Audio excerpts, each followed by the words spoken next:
O upotrebi pepela oko biljaka u vrtu smo već dosta govorili, te su se mnogi uvjerili u njegovu korist. Pepeo je lako dostupno hranjivo i danas govorimo kako ga na pravi način iskoristiti u voćnjaku i sa tim osigurati kvalitetne i obilne plodove na voćkama. Kao i svaka biljka, tako i voćke imaju potrebu za hranjivima, te je te radnje potrebno odraditi u pravo vrijeme. Upravo količina uroda ovisi o pravilno odrađenoj prihrani, ali ne smije se umanjiti ni važnost pravilne zaštite i orezivanja voćaka.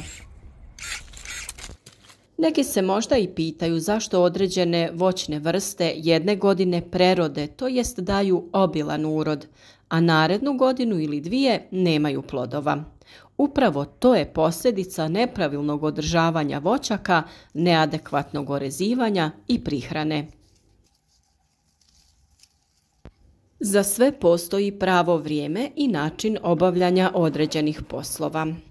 Gnojidba organskim i mineralnim gnojivima vrlo je važna agrotehnička mjera, jer upravo jesensko-zimska gnojidba omogućava dovoljno vremena da se gnojiva otope, dođu bliže korijenu koji će ih lakše crpiti već na samom početku vegetacije, to jest tokom bubrenja pupova i cvatnje. Najvažnije je primijeniti gnojiva na bazi fosfora i kalija, te nešto manje dušika, koji služi za ishranu korijena tokom zime i njegovo nakupljanje u tkivu drveta. Najbolje je prirodi vratiti ono što nam je priroda i dala. Kao što kompostiramo biljke i to koristimo kao hranjivo, jednako tako koristimo drvo za ogrjev, te pepeo kao produkt toga koristimo kao važno hranjivo u voćnjaku. Kada drvo gori, dušik i sumpor se gube u plinovitom stanju, a kalcij, kalij, magnezij i drugi mikroelementi ostaju u pepelu. Karbonati i oksidi preostali nakon paljenja koriste se za umanjivanje kiselosti tla. Također, pepeo popravlja strukturu teških glinastih tla jer razbija tlo i pomaže u prozračivanju. To gnojivo bogato kalijem općenito je dobra nadopuna uz životinjska prirodna gnojiva koja su većinom siromašna kalijem. A kalij, on u biljaka regulira ravnotežu vode, tkivo im bude čvrsto i sočno, te igra ulogu u prijenosu hranjivih tvari unutar biljke. U nedostatku kalija, povrće i voće je osjetljivije na sušu, mraz, bolesti, ali i štetnike. Sam hemijski sastav pepela teško je standardizirati jer postoje velike razlike između vrsta pepela. Ustanovljeno je da pepeo sadrži puno kalija, te još od 10 do 40% vapna i 5 do 10% fosfora, te velik broj mikroelemenata. No pepeo ne sadrži dušik, pa ga je potrebno odvojeno dodavati. A u usporedbi sa mineralnim gnojivima, prosječni pepeo bi imao omjer kao NPK 0,1:3. Doza i količina gnojiva ovisi o provedenoj hemijskoj analizi tla, starosti same sadnice, to jest metodi promatranja i iskustvu.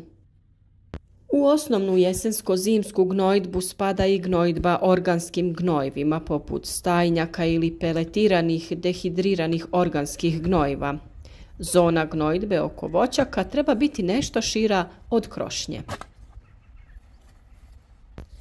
Jesensko-zimska prihrana ima za cilj da se unese neophodna količina hranjiva potrebna voćkama, jer se tokom vegetacije znatna količina tih hranjiva koristi za rast i razvoj voćaka, plodova, lisne i drvne mase, tako da se njihova koncentracija u zemljištu smanjuje. Iz tog razloga sve te količine treba putem prihrane vratiti u zemljište, kako bi one bile lako pristupačne biljkama početkom naredne vegetacije. Prihranu voćaka u ovom periodu najbolje je odraditi organskim i mineralnim hranjivima. Od organskih hranjiva najčešće se koristi stajnjak, pri čemu treba voditi računa da to bude zgorelo ili poluzgorelo stajsko đubrivo. Prije primjene pepela moramo znati da on može da se upotrebljava sam ili u kombinaciji sa drugim hranjivima. Zanimljiva činjenica jeste da njegova učinkovitost se povećava kada se primjenjuje u kombinaciji sa kompostom ili humusom. U ovom periodu treba koristiti hranjiva koja u sebi ne sadrže ili imaju jako mali postotak azota, dok je sadržaj kalija i fosfora povećan. Potrebno je koristiti ili NPK ili prirodno hranjivo sa više fosfora i kalija i koriste se prvenstveno iz razloga što voće u fazi mirovanja ne usvaja ova hranjiva, a azot se lako pod utjecajem padavina ispira i prenosi u dublje slojeve zemljišta gdje je nedostupan voćkama, dok se fosfor i kalij sporije razlažu i dostupni su biljkama u dužem periodu. Azotna đubriva je zbog toga mnogo bolje i efikasnije dodavati u toku vegetacije od marta do maja, kada ih voćke maksimalno mogu iskoristiti. Tlo oko voćke je potrebno očistiti od korova i prekopati, posuti odabrano hranjivo ili u ovom slučaju pepeo i promiješati. Ako se zna da kalij i fosfor izuzetno sporo prolaze kroz zemljište, onda je lako shvatiti prednost ovakvog načina unošenja đubriva. Nadalje, ovakvim načinom se ne pospješuje rast korova, što se klasičnim načinom radi. Ovako se direktno hrani biljka i vrši podrivanje zemljišta i razbijanje pokorice ukoliko je ima.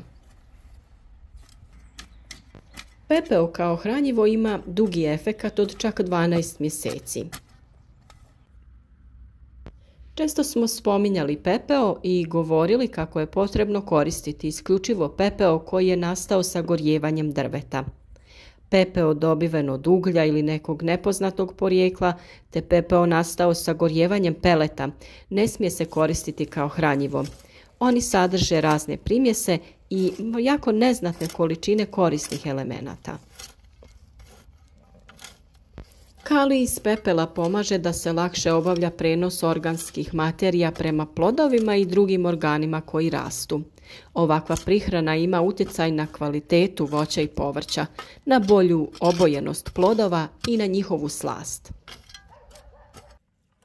Dodavanjem pepela se postiže rastresitost tla. On povećava propusnost vode pa se tako izbjegava prevlaživanje, a povećava i količina vazduha u zemljištu. Poboljšava se poroznost i aeracija zemljišta, to jest poboljšava se vazdušni, vodni i toplotni režim u zemljištu. Pepeo pozitivno utječe i na prinos koštičavog voća, zato ga treba primjenjivati u praksi kao hranjivo na zemljištima koje imaju potrebu za tim.